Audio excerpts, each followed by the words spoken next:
হাই everyone, কি খবৰ আপোনালোকৰ? আজি মই আপোনালোকলৈ লৈ আহিছোঁ ৰঙালাওৰ ফুলৰ বৰা।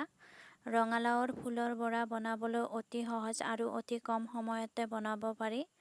আহকচোন আমি ৰঙালাওৰ ফুলৰ বৰা বনাবলৈ আৰম্ভ কৰোঁ। ৰঙালাওৰ ফুলৰ বৰা বনাবলৈ আমাক প্ৰথমতে লাগিব ৰঙালাওৰ ফুল। কেইটামান মই ৰঙালাওৰ ফুল ছিঙি লৈছোঁ। ফুলকেইটা মই ভালদৰে ধুই মাজত থকা এডাল উলিয়াই ল'ম আৰু ৰঙালাওৰ এই সৰু সৰু ঠাৰিকেইডাল ছিঙি ল'ম। এইখিনি মোৰ ভালদৰে ধুই চাফা কৰি লোৱা হ'ল। ইয়াতে মই 5 চামুচ বেচন লৈছোঁ, আধা চামুচ বেকিং পাউডাৰ ল'ম আৰু পৰিমাণ অনুযায়ী নিমখ ল'ম আৰু অকণমান হালধি লৈছোঁ। এতিয়া গোটেইখিনি ভালদৰে মিক্স কৰি ল'ম আৰু পানী লৈছোঁ আধা কাপ। গোটেইখিনি একেবাৰতে নিদিওঁ, লাগিলে অলপ অলপকৈ দি থাকিম। এনেকৈ পানী দি মিক্স কৰি আছোঁ। এয়া আৰু অকণমান পানী দিছোঁ। এতিয়া গোটেইখিনি ভালদৰে লৰাই মিক্স কৰি ল'ম। এই মিশ্ৰণখিনি বেছি ডাঠো কৰিব নালাগিব আৰু বেছি পাতল হ'লেও নহ'ব। এয়া এনেকৈ মিডিয়ামত কৰি ল'ব। এয়া মোৰ এইখিনি মিক্স কৰা হৈ গ'ল। এতিয়া কেৰাহীটো বহাই গৰম হোৱাত মিঠাতেল দিছোঁ। ৰঙালাওৰ ফুলটোত এতিয়া বেচনখিনি ভালদৰে লগাই লৈছোঁ। এনেকৈ ৰঙালাওৰ ফুলটোত বেচনখিনি ভালদৰে লগাই ইয়াৰ ফুলকেইটা এটা এটাকৈ কেৰাহীটোত বহাই দিম। এনেকৈ আকৌ এটা ৰঙালাওৰ ফুল লৈছোঁ। এনেকৈ বেচনখিনি লগাই লৈছোঁ।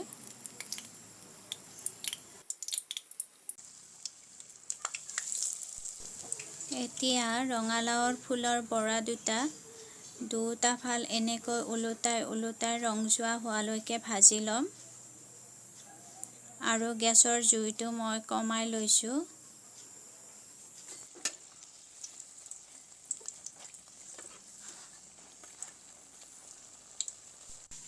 এতিয়া আকৌ ৰঙালাওৰ ফুলটোত মই এনেদৰে বেচন লগাই লৈছোঁ। এয়া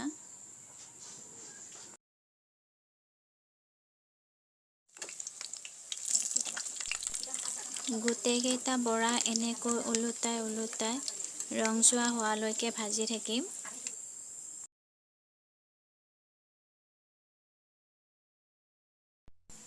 এই দুটা বৰা মোৰ হৈ গ'ল। এই দুটা এতিয়া মই নমাই ল'ম। এয়া এতিয়া আকৌ এটা মই বৰা বহাই দিছোঁ। এনেকৈ দুটা ফাল ওলোটাই মই ৰং যোৱা হোৱালৈকে বৰাকেইটা ভাজি লৈছোঁ। এয়া এনেকৈ এটা এটাকৈ গোটেইকেইটা বৰা মই ভাজি ল'ম। এয়া গোটেইকেইটা বৰা মোৰ বনোৱা হ'ল। আপোনালোকেও ঘৰত এবাৰ বনাই চাবচোন, বহুত টেষ্টি হয়। যদি ভিডিঅ'টো চাই ভাল পায় তেনেহ'লে লাইক, কমেণ্ট, শ্বেয়াৰ আৰু ছাবস্ক্ৰাইব কৰি দিব।